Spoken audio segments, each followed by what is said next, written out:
Эфирда яңалыклары вакыты студияда Лейсан Галиева. Исәнмесез, бүгінгі шығарылышның төп темалары. Мына мында тау битендә күрәсез, міне ташлы жер тоже мына шундый неблагоприятные земления теге, где рекультивация ясап нитеп утыртабыз. Хәтер бакчасы. Әлмәтлеләр Бөек Ватан сугышы каһарманнарына багышланган халыкара акция кысаларында агач утыртты. Белгечләр сүзләре буенча декларацияне физик затларның шәхси кабинеты аша тутыру уңайлырак. Биредә инде күп мәгълүматлар кертелгән була. Салым вакыты. Россия салым түләүчеләре өстәмә керемнәр турында 3 НДФЛ декларациясын тапшырырга тиеш. Укучылар яңа белем ала, укучылар белән укытучылар бергәләп эшлиләр, укыйлар. Сәләтле буын. Югары нефть мәктәбендә төбәкара фәнни гамәли конференция узды.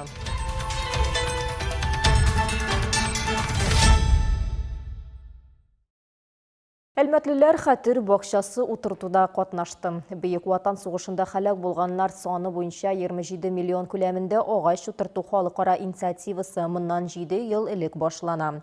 Шулай итеп, ел сайын язын һәм көзен илебез халкы кулланышта булмаган территорияләрне яңартып урманнар утырта. Мисал өчен узган елда гына да 30 мең кеше катнашында миллион ярым үсенте утыртылган, диелә рәсми чыганакларда.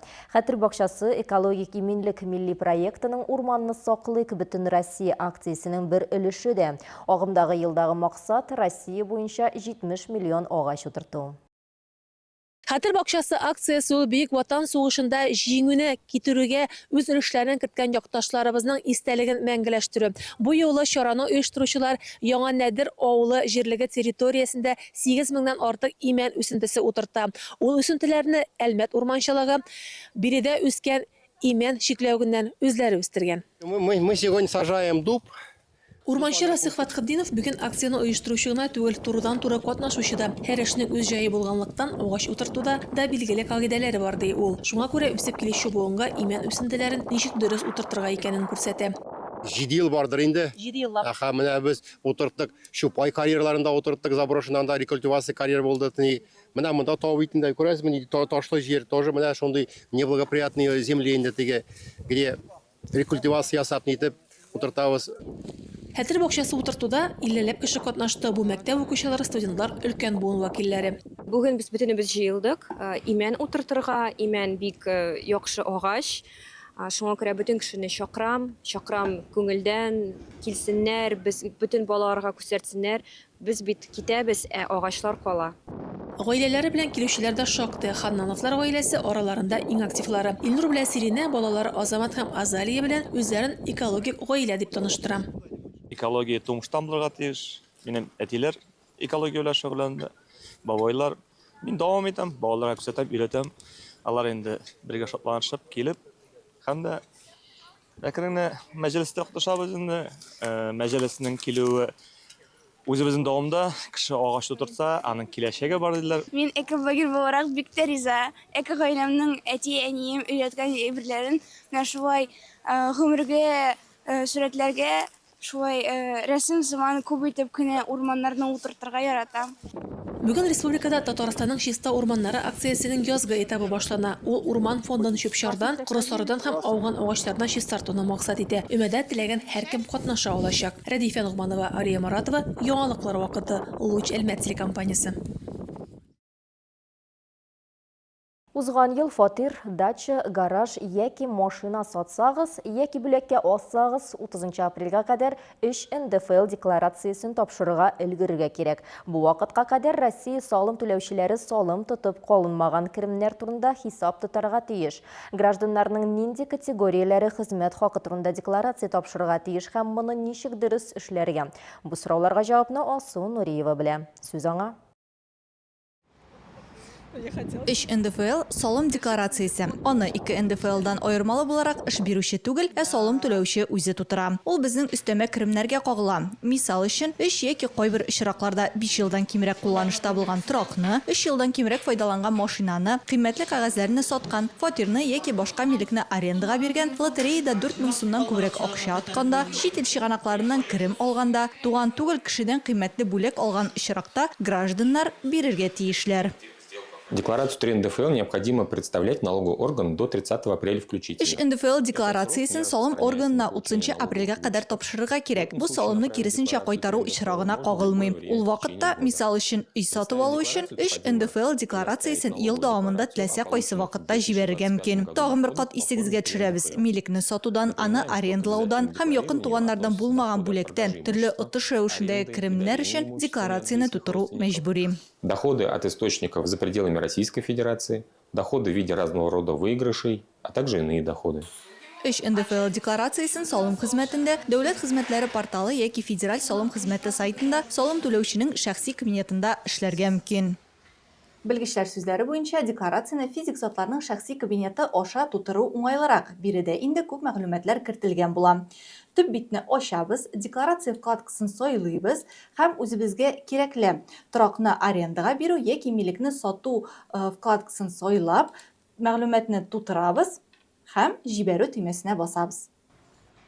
Декларацияны 30 апрельгә кадәр тапшырырга, салымын 15 июльгә кадәр түләргә кирәк. Вакытында бирмәсәң, штраф яный. Һәр ай өчен салым суммасының 5% өстәлә һәм шулай 30%ка кадәр. Декларацияны биреп салымны түләмәү очрагында салымның 20% күләмендә штраф каралган. Бурыч башлангыч суммадан 1,5 тапкыр үсәргә мөмкин. Моннан тыш декларацияны шәхси практика алып баручы шәхси эшмәкәрләр, адвокатлар һәм нотариуслар тапшырырга тиеш. Осынуриева, Лия Моратова, яңалыклар вакыты, Луч Әлмәт телекомпаниясе.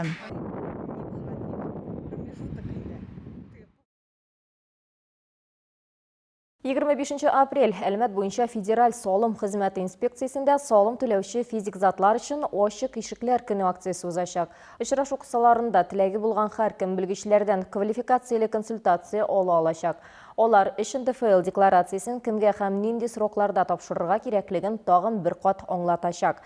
Салым түләүчеләргә киләчәктә салым мәсьәләләрен дистанцион хәл итү өчен онлайн сервислардан, шул исәптән физик затлар өчен салым түләүченең шәхси кабинетыннан ничек файдаланырга икәнен дә күрсәтәчәкләр. Ачык ишекләр көне иртәнге 9-дан кичке 5-кә кадәр Сөләйманова урамы 1А адресы буенча узачак.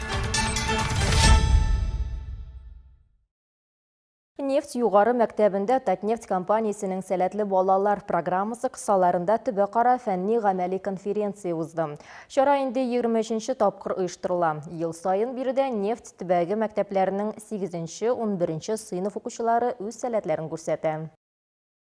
Юные умы Республики Татарстан имеют возможность раскрывать свой интеллектуальный и творческий потенциал. Школьники науки 21 века. Мәктәп укучылары 21 гасыр фәннә конференциясе сәләтле балалар программасы эшчәнлегенең бер юнәлеше. 20 елдан артык вакыт içinde анда Татарстанның көньяк-көнчыгышындагы 10 меңнән артык укучы катнаша. Конференция традицион буенча 2 юнәлеш буенча үткәрелә. Табигый һәм гуманитар фәннәр. Алар быел 11 секциягә бүленә. Проектларны яклау өлешенә ел саен 500 тирәсе эш җибәрелә. Шуның 149-ы чираттагы этапка сайлап алына.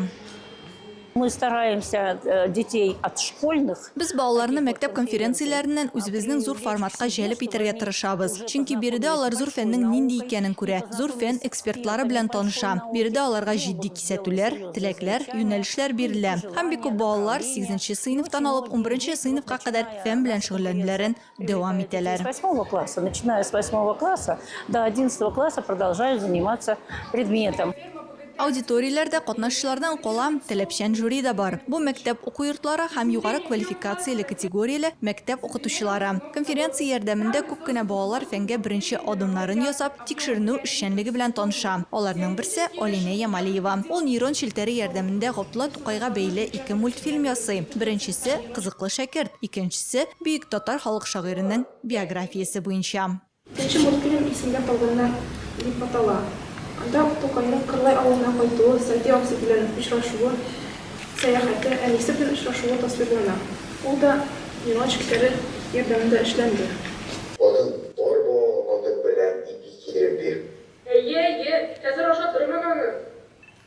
Аннары без дә Алла берсе ашарбыз. Алинә инде 2нче елда узасы конференциягә планнар кыра. Анда пластилин ярдәмендә мультфильм ясап, шуның турында чыгыш әзерләргә тели. Хәзерге буыннар күбрәк чит ил мультфильмнарын карый. Мин шулай татар телен популярлаштырырга теләдем. Мультфильмда иң авыр этап бу персонажларның кыяфәтен нейрон челтәренә аңлату. Чөнки ул инглиз телендә генә аңлый. Инглиз телендә, мәсәлән, түбәтәй татар милли киемен аңлату бик кыен. Һәр секциядәге экспертлар темаларның әһәмиятен һәм актуальлыгын, максатлар һәм бурычлар куюны тикшерү өчен сайланган методиканы бәяләде. Кәрим Мисбахов бу критерийларны яхшы белә, чөнки ул үз проектларын төрле конференцияләрдә яклаганы бар. Шул конференция бик файдалы, чөнки ул кешегә бик зур файда алып килә, бик зур булыша.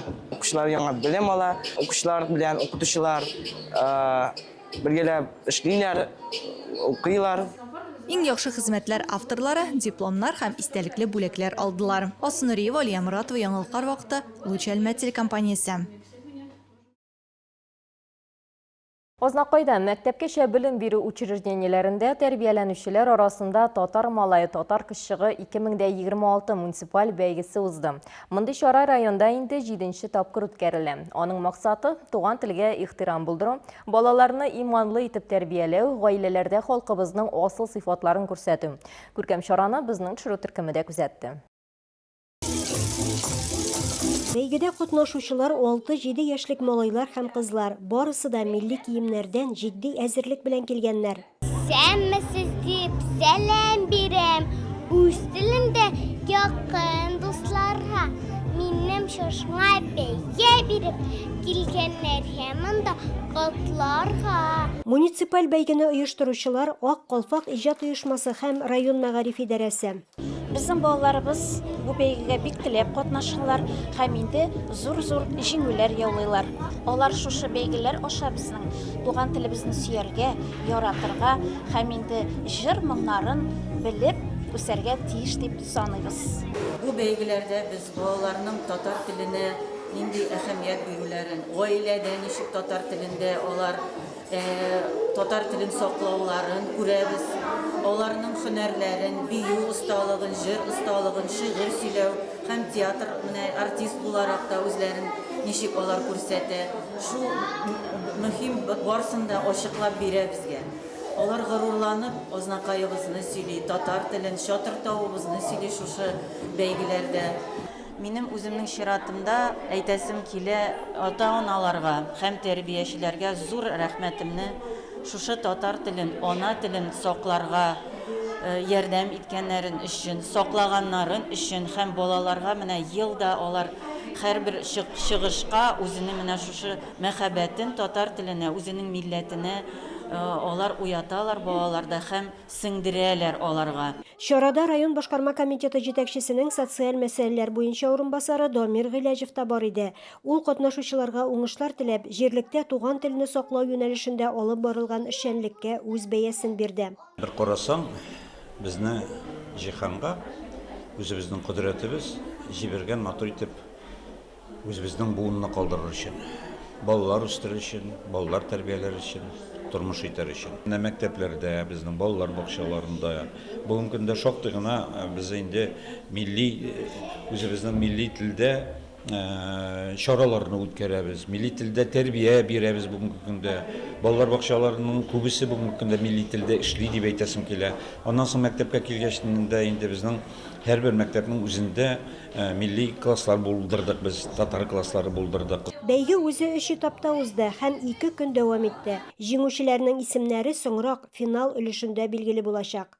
Илмира Шарифуллина, Алмаз Иксанов, Яңалыклар вакыты, Луч Әлмәт телекомпаниясе.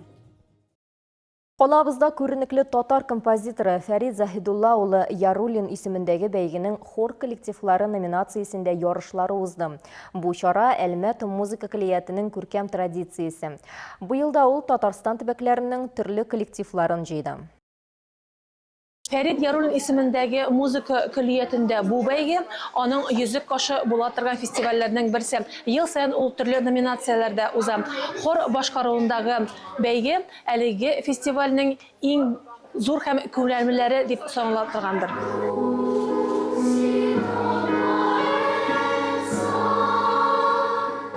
Әлмәт музыка күлияте сәхнәсендә Түбән Кама хор мәктәбе коллективларының берсе. Әлеге башкару төренә махсуслашкан уку йортлары республикада гына түгел, Россиядә дә сирәк күренеш. Биредә 177 бала белем ала. Хорда башкару төрле тавышларны гына түгел, хис кичерешләрне дә бердәм симфонияга тупларга мөмкинлек бирә ди остаз Ольга Малиновская.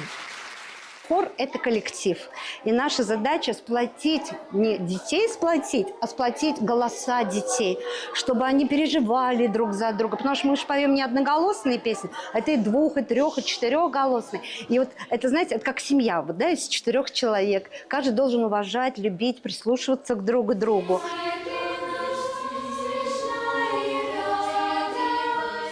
Фәрит Яруллин исемендәге бәйге гадәттәгечә Әлмәт музыка күлиятендә республиканың көньяк-көнчыгышындагы профессиональ уку йортлары коллективларын туплый. Бу һәр катнашучы өчен осталык бәйгесендә тәҗрибә уртаклашу мәйданчыгы да.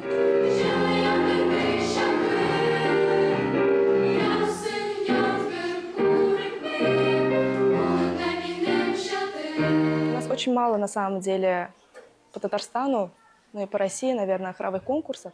Бездә Татарстан буенча да, Россия буенча да мөгаен хор бәйгеләре бик аз. Шуңа күрә бу музыка даирәсенең мәдәниятның аерылгысыз өлеше. Шуңа күрә бу яхшы бәйге һәм һәр мәктәпне күрсәтү һәм һәр хор сәнгатен югары сыйфатта күрсәтү өчен яхшы мөмкинлек. Конкурс и хороший шанс проявить каждую школу и показать хоровое искусство в высоком качестве. Сәхнәгә чыккан балалар һәм яшүсмерләр хорлары репертуарында этник халык җырлары, заманча дөньялык композицияләр. Булар барысы да Фәрит Яруллин мирасының дәвамын осызлыкларга солы сәбәп ди оештыручылар. Катнашучыларга бәяне хор коллективлары белән күп еллык эш тәҗрибәсе булган педагоглар куйды. Рәдифә Нигъманова, Алия Маратова, Яңалыклар вакыты, Луч, Әлмәт телекомпаниясе.